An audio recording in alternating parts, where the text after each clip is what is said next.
Jóvenes, muy buenos días. Espero que estén excelente. Vamos a comenzar el día de hoy. En primer lugar, les quiero hacer una aclaración y pedir una disculpa enorme.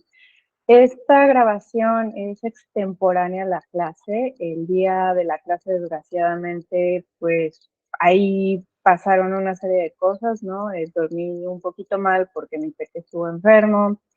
Se juntó que fueron a hacer un servicio a la casa a la hora en la que estábamos en clases y no me percaté que les mandé el link de otra clase. Entonces, bueno, todo un caos.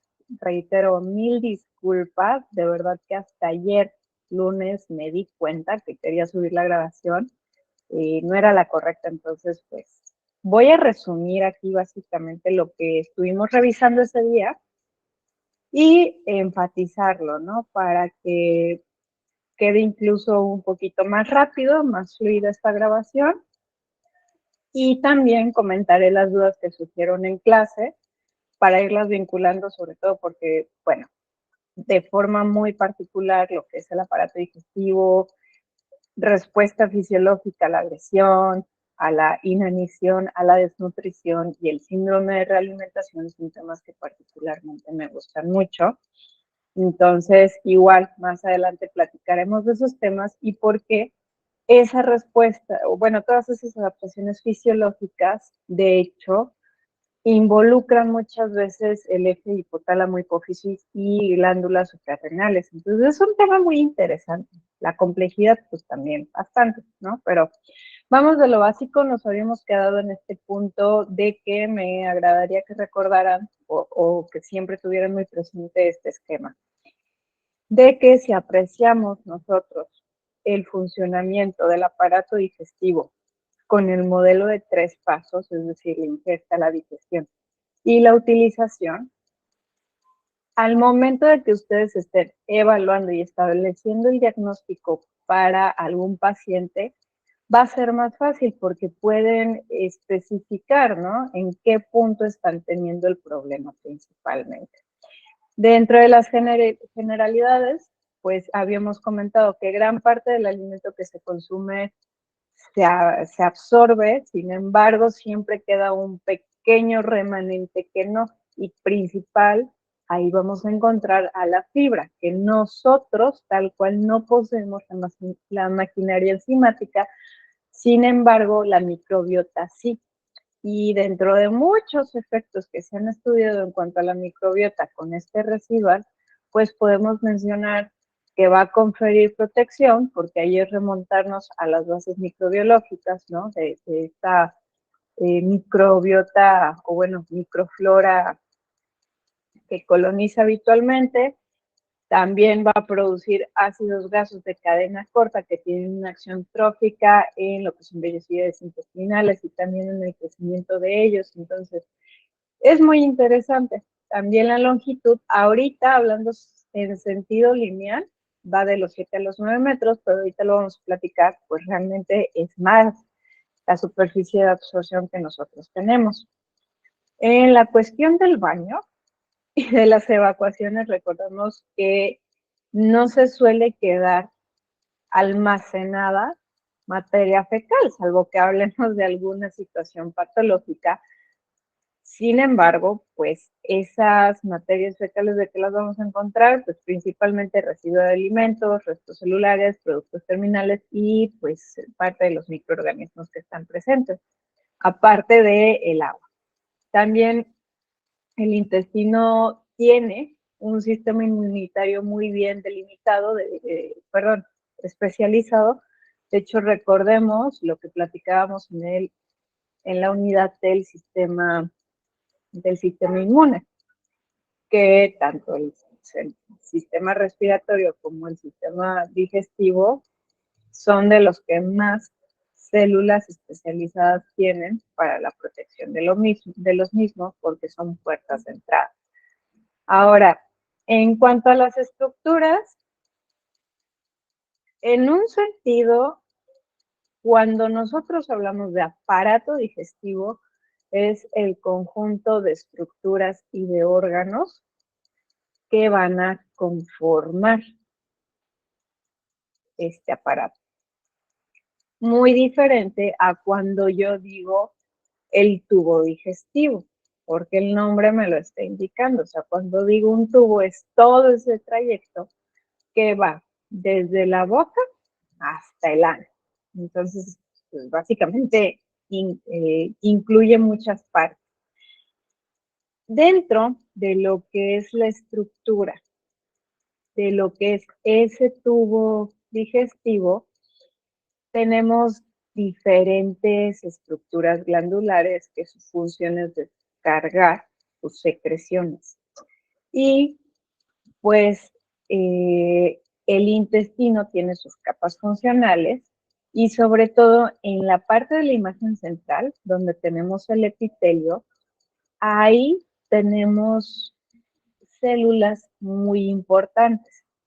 ¿Por qué? Porque el epitelio en sí está especializado en maximizar el área de la superficie que nosotros tenemos para poder absorber los nutrimentos. Entonces se combinan, digamos, de esta forma como pliegue y proyecciones vellosas. Entonces son las famosas vellosidades intestinales, que son las que tenemos en la imagen de la derecha. Entonces, esas vellosidades intestinales son muy importantes porque gracias a ellas pueden ir pasando los diferentes nutrimentos una vez que ya tuvieron contacto con las enzimas digestivas y ya se fueron hidrolizando, es decir, ya se fueron cortando, cortando y cortando.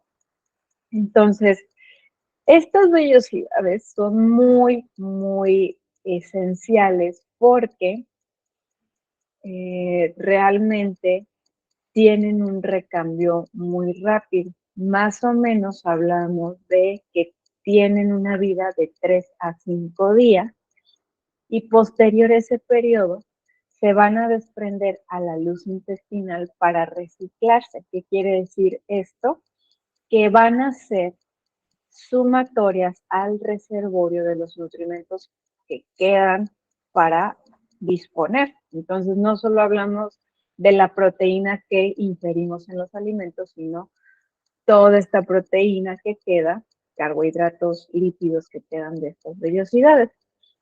Y son completamente funcionales en los últimos 2-3 días. Entonces, supongamos esta vellosidad, ¿no? Que les estoy mencionando, tiene una vida de máximo 5 días, pues a partir del tercer, cuarto, quinto día o bien del cuarto, quinto día es cuando lo van a absorber. Realmente hacen estas vellosidades, van surgiendo desde la cripta, van prolongándose, prolongándose y se van recambiando. Entonces, debido a esta elevada tasa que tienen de recambio, sus requerimientos metabólicos son elevados. De hecho, aquí la malnutrición de nutrimentos, proteínas, calorías o lesiones por toxinas, fármacos, radiaciones o alguna reacción alérgica o la interrupción de la vascularización afectará finalmente la cantidad y la calidad de esa vellosidad, sobre todo porque es bien sabido que después de unos días de inanición o bien que se esté alimentando a un paciente por vía intravenosa, es decir, que estemos usando la nutrición parenteral, lo que va a pasar es que esas vellosidades se van a atrofiar. Entonces, esto se va a traducir en que disminuye el área de absorción y también se van a reducir las capacidades absortivas y también, de hecho, pues como no hay estimulación para las secreciones, se reducen las secreciones, ¿no? También el flujo sanguíneo, si se dan cuenta que está irrigado, también van a disminuir. Entonces, ¿esto qué quiere decir en sí? Que se pierden esas celulitas y si no llegan más nutrimentos, pues no se va a estimular, no va a haber una diferenciación y una proliferación de dichas células. Queda atrofiado, el nombre lo está diciendo. Sin embargo, el reinicio de la alimentación por vía oral, incluso aunque la ingesta calórica sea menor de lo que se considere adecuado para ese individuo, lo que dará lugar será a que las células se diferencien y proliferen. Entonces, ¿qué va a ocurrir con ello? Se van a reaparecer y entonces queda restaurada esa capacidad absortiva del tubo digestivo.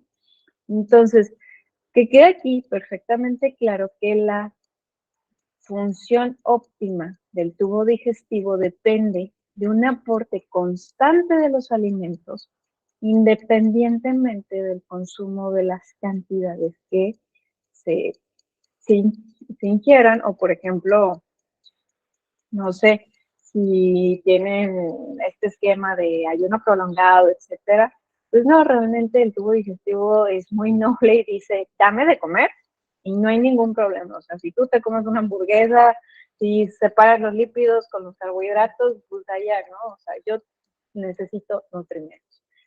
Ahora, ¿por qué es importante las vellosidades y tenerlas muy presentes? Porque en sumatoria dan lugar a que nuestra superficie de absorción es de 200 a 300 metros cuadrados. Entonces les decía en un sentido, por un lado, si yo hablo únicamente del tubo digestivo, voy a hacer alusión a 7, 9 metros lineales. Pero como están recubiertos y hacen pliegues, las vellosidades, y están recubiertos los intestinos y hacen pliegues esas vellosidades, pues realmente si extendiéramos, ¿no?, esas vellosidades, estaríamos hablando pues de muchísimo más. Entonces les digo, realmente estamos hablando de 200 o 300 metros cuadrados. Ahora, por aquí vinieron dudas en clase, pues muy interesantes en torno a esto. Por ejemplo, muchas iban relacionadas con lo que es la nutrición enteral y parenteral. ¿Por qué lo menciono de ese modo? Porque preguntaban, por ejemplo, ¿y qué pasa con los pacientes que tienen una sonda y que están recibiendo nutrición por esa vía? Entonces, aquí nada más les voy a compartir brevemente un poquito del tema y que lo conjuntemos y lo que quiere significar, ¿vale? Lo que significa.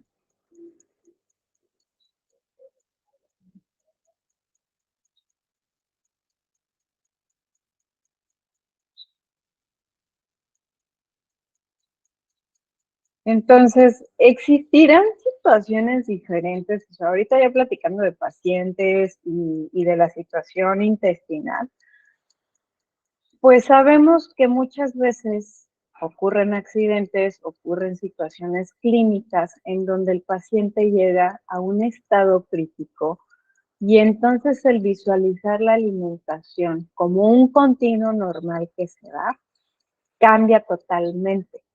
Y dependiendo ciertas características que tenga el paciente o bien la situación que se esté manifestando, pues optaremos por nutrición enteral y parenteral. Entonces, nada más, la nutrición enteral es esa nutrición en donde sí hará uso del tubo digestivo. La cuestión está en que lo que no entre en uso es la capacidad masticatoria para deglutir y tragar un alimento. Ahí quitamos esa fase, ¿vale? Clínicamente lo vamos a platicar, pero clínicamente la fase cefálica no existe. Entonces, pues, ¿qué quiere decir que no exista?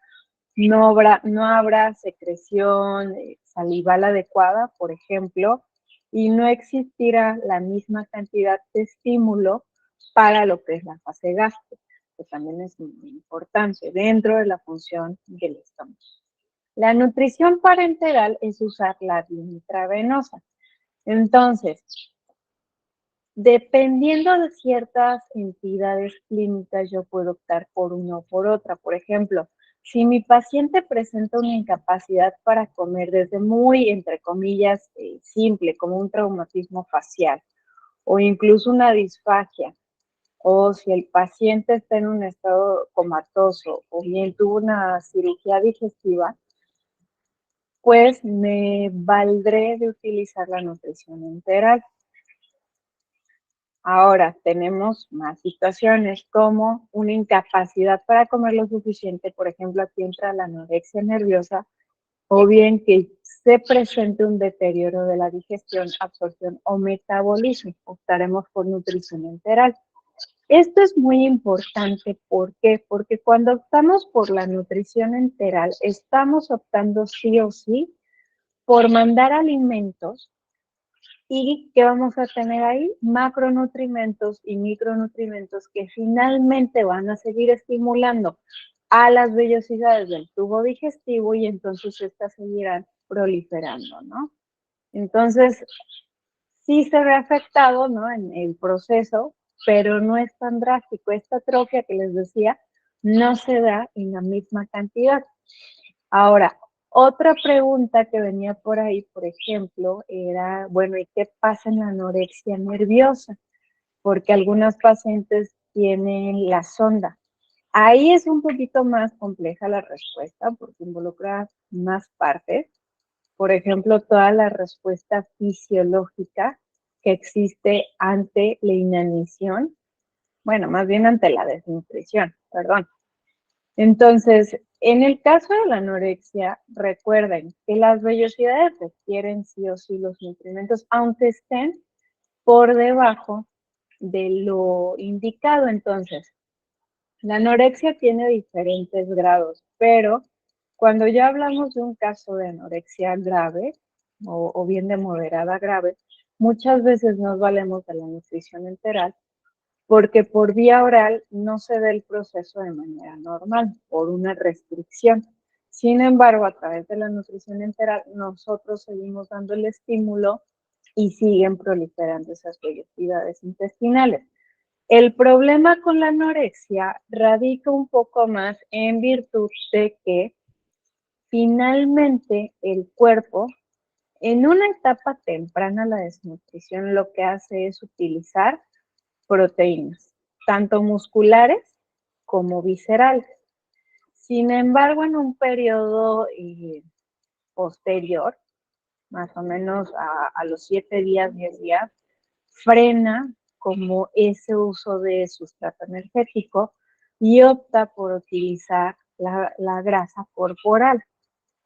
Sin embargo, el tema con la anorexia es que pues hablamos de una desnutrición que puede cursar de forma crónica. Entonces, paulatinamente, ¿qué va a pasar? La reserva del tejido graso se va a agotar y entonces el cuerpo, ¿qué hace? Utilizar proteínas.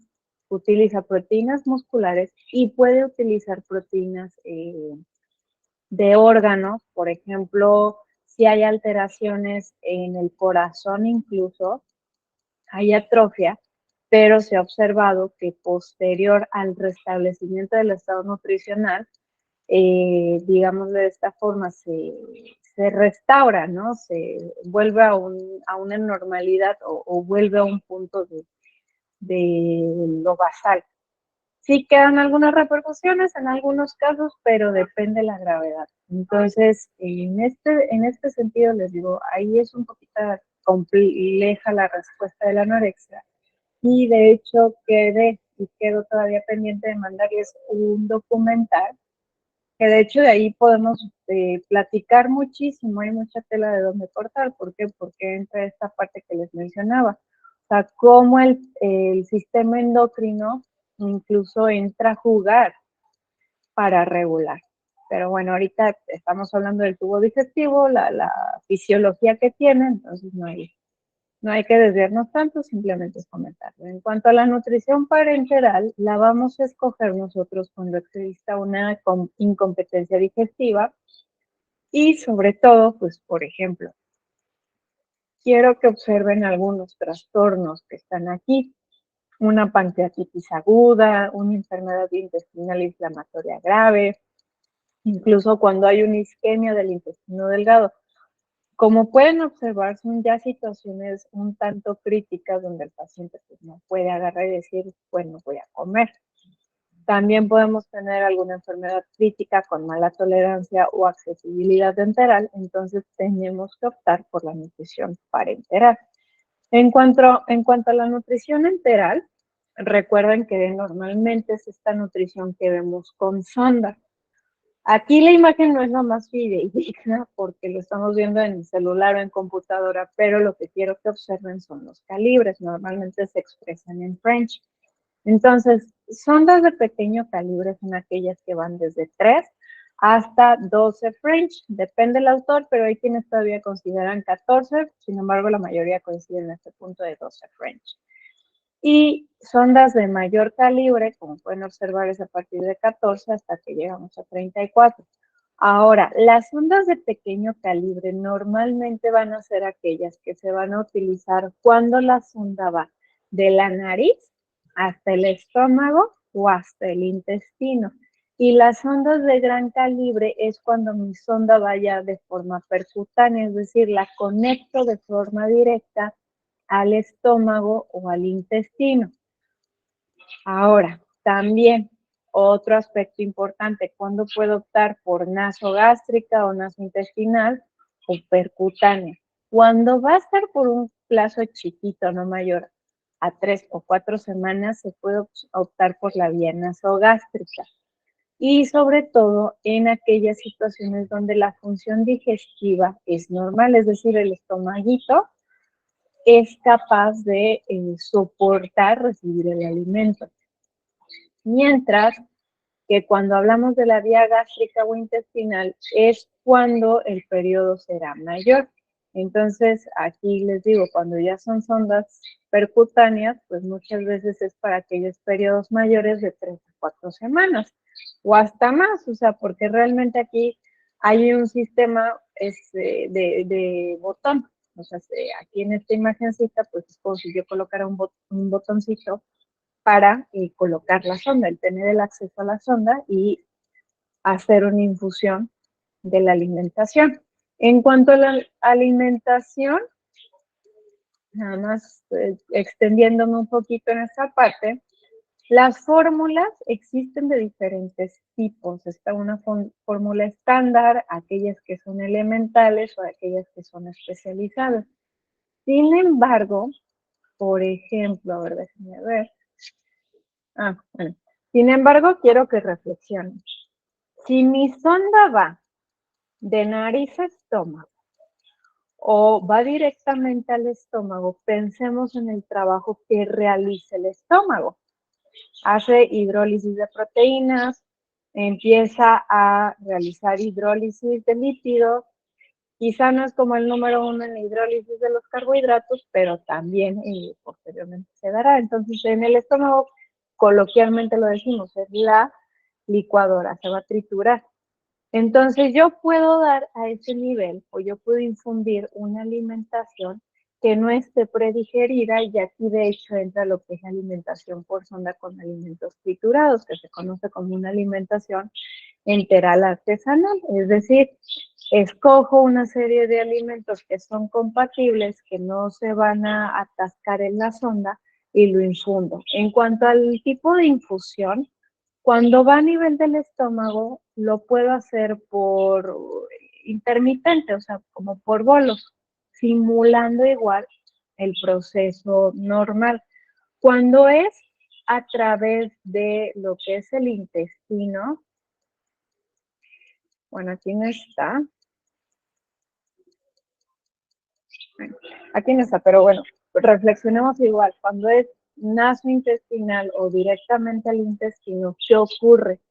Debe de estar predigerida esta fórmula de alimentación enteral, porque en teoría ya se entremezclaron algunas enzimas digestivas. Entonces yo no podría dar la alimentación enteral artesanal. Ahí en ese tipo de situaciones no.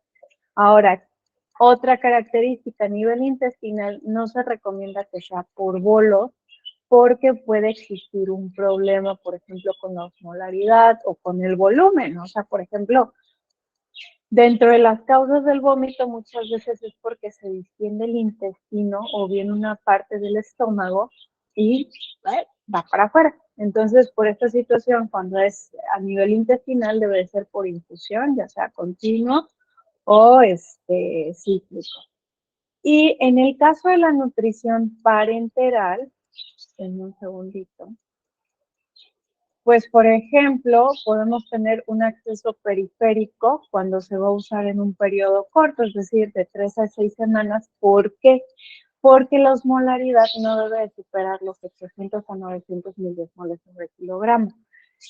Entonces, son fórmulas, digamos, que están un tanto restringidas en muchas características. Y, por ejemplo, cuando voy a utilizar nutrición parenteral vía central, lo voy a hacer o la voy a elegir cuando es mayor, de 3 y 6 semanas, y la osmolaridad es mayor. Y muchas veces se me puede ir hasta 1000. Entonces, les comentaba, bueno, aquí tenemos algunos ejemplos de las vías de acceso, pero permítanme tantito. Por ejemplo, en las soluciones, en el caso de las proteínas y en el caso de los hidratos de carbono, van a influir en la osmolaridad de la solución parenteral. En el caso de los lípidos, no, esa es una ventaja que tiene. Entonces, muchas veces se recomienda que cuando se administra la nutrición parenteral, las primeras 2, 3 semanas se puede prescindir de los lípidos. ¿Por qué? Porque las carencias todavía no se van a manifestar, sino posteriormente. También los electrolitos, vitaminas y algunos oligoelementos quiero que observen. Se recomiendan ciertas ingestas, pero muchas veces estos también influyen en la osmolaridad de la fórmula. Entonces, por eso les decía, una nutrición parenteral periférica pone en riesgo a mi paciente de desnutrición o bien de que va a perder peso. Entonces, ya hay que platicar de otro tema, ¿no? La desnutrición hospitalaria, pero aquí, aparte de la problemática en sí que representa, hablando de la función del aparato digestivo, sobre todo el tubo digestivo a nivel intestinal, lo que ocurre es que se atrofian las vellosidades. Entonces, ¿qué vamos a hacer en ese caso o qué les va a tocar ver? No esperen ver de ese paciente que está en nutrición parenteral y que le digan, bueno, mañana se la quito y ya le voy a dar un plato con huevo y tortillas y frijoles, no, sino que se va haciendo una progresión. Muchas veces pasamos de nutrición enteral a combinarse con parenteral hasta quedar, nutrición parenteral con enteral, hasta que queda únicamente en enteral y también se va haciendo esa transición de nutrición enteral a la alimentación pues normal o bien puede quedar únicamente enteral, ¿no? Dependiendo ya de las situaciones, es que ahí pues, el repertorio es muy, muy amplio. Entonces, es como lo que llegamos a platicar por ahí que no estaba comprendido en el temario, pero está relacionado y que de hecho ya ustedes después aprenderán todo el manejo, ¿no? De lo que es las ondas las ondas de alimentación enteral y parenteral. Entonces, permítanme un segundito.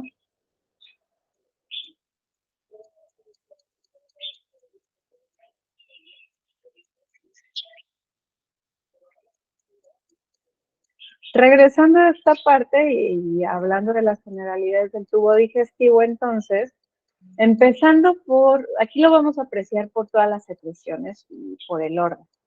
Dentro de las secreciones, la más importante que podemos hablar de forma inicial, pues es la secreción de saliva. La saliva cumple con muchísimas funciones. Por un lado, de forma normal, mantiene húmeda la boca y nos protege de las caries. ¿Por qué? Porque tiene un pH generalmente neutro o muy cercano a la neutralidad. También ayuda a la movilización de la lengua y la lubricación de las encías. También cuando comemos, pues muchas veces facilita lo que es la deglución del bolo alimenticio. Y en la saliva tenemos, aparte, diferentes compuestos que nos van a proteger, por ejemplo, inmunoglobulinas, como hemos platicado, pero también esos son muy importantes. Tenemos 3 pares de glándulas salivales. Entonces, esas glándulas son muy importantes.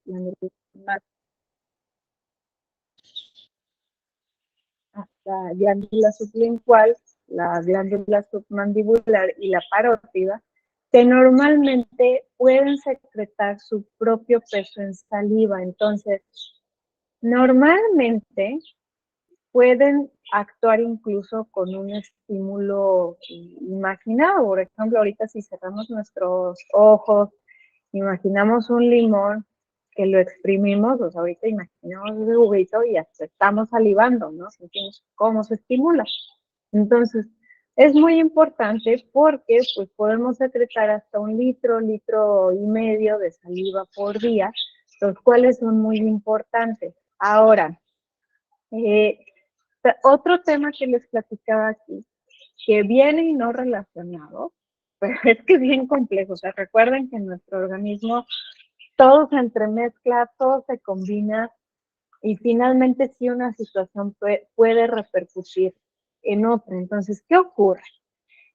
Fíjense que cuando nosotros somos chiquitos, bebecitos, ocurre que normalmente la maxila no está bien desarrollada. Realmente tiende a estar como muy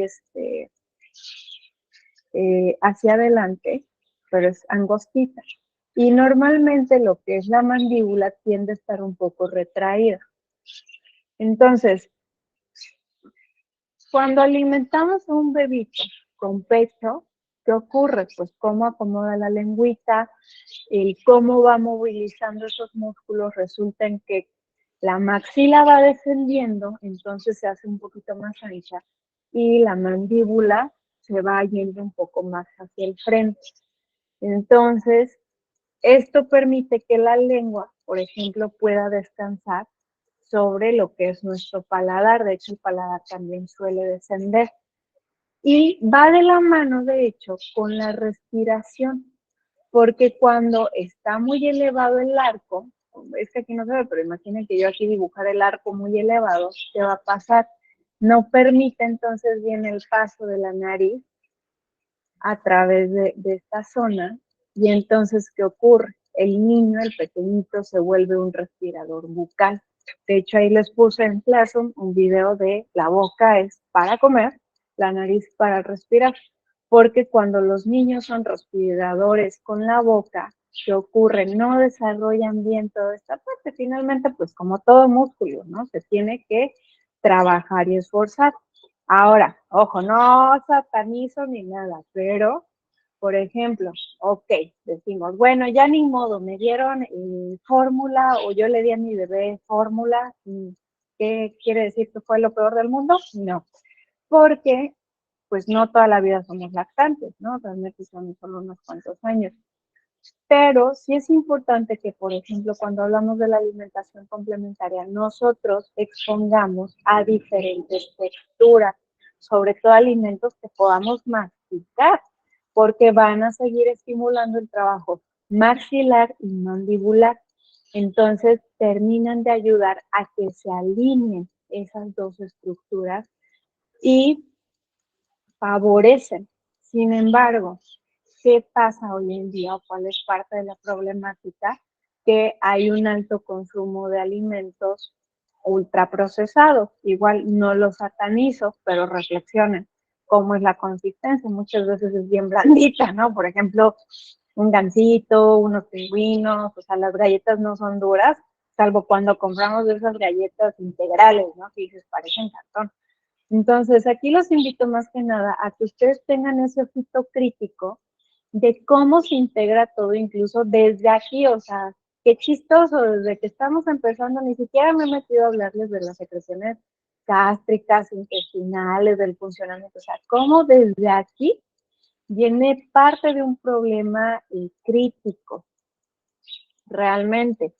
Entonces, regresando a esta parte, es importante que pregunten a sus pacientes aspectos como si tienen o no piezas dentales, cómo está la salivación, y sobre todo en la parte de la salivación, recordemos, por un lado está la fase cefálica, pero también podemos tener otro estímulo de la salivación como son las náuseas. Muchas veces, de hecho, empezamos a salivar antes de tener la náusea y de vomitar, ¿no?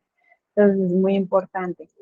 En cuanto a la secreción gástrica, pues todo el tiempo nuestro estomaguito está produciendo diferentes tipos de secreciones, ¿no? Principalmente. Por ejemplo, en lo que es las glándulas profundas, son las que se van a encargar de secretar pues, el moquito. En lo que es el cardias y la región pilórica, normalmente también se va a producir moquito. En el cuerpo del estómago, incluido el fondo, que aunque se ve en una parte como superior, pues se va a producir el ácido clorhídrico y el factor intrínseco por parte de las células parietales. Y también tenemos las células principales que van a secretar pepsinógeno. Entonces, aparte de eso, recordemos que nosotros secretamos el famosísimo ácido clorhídrico, que es en parte quien contribuye a ¿qué? A la acidez estomacal. Sabemos que nuestro pH suele estar entre 1 y 4. Sobre todo, es más ácido cuando el estómago está sin alimentos y cuando comemos ciertos alimentos, pues bueno, cambia un poquito. Fíjense cómo algo tan sencillo como es el pH gástrico es tan importante porque ustedes se van a dar cuenta posteriormente, o igual ya lo están revisando. Hay ciertos medicamentos que se suelen recomendar con el estómago vacío. Digo, no es la razón principal, hay algunos que sí, pero se recomiendan de esa forma. ¿Por qué? Porque actúan mejor con un pH más ácido. Ya hay alimentos que se recomiendan con, ay, ya me trabé, no me acuerdo qué les dije, pero bueno, hay medicamentos que se recomiendan con alimentos. ¿Por qué? Porque actúan mejor con un pH no tan ácido. Entonces, aparte de las secreciones que ahorita voy a retomar, tenemos 3 fases básicamente. La fase cefálica, que es esa preparación para recibir el alimento en condiciones adecuadas. ¿Qué quiere decir una condición adecuada? Con la secreción adecuada y suficiente. Tenemos la fase gástrica, que cuantitativamente es la más importante. ¿Por qué? Porque se secreta todo lo necesario para poder recibir y empezar a procesar el alimento. Y tenemos la fase intestinal, que es esta fase cuando salió del estómago y, como el nombre lo indica, va al intestino.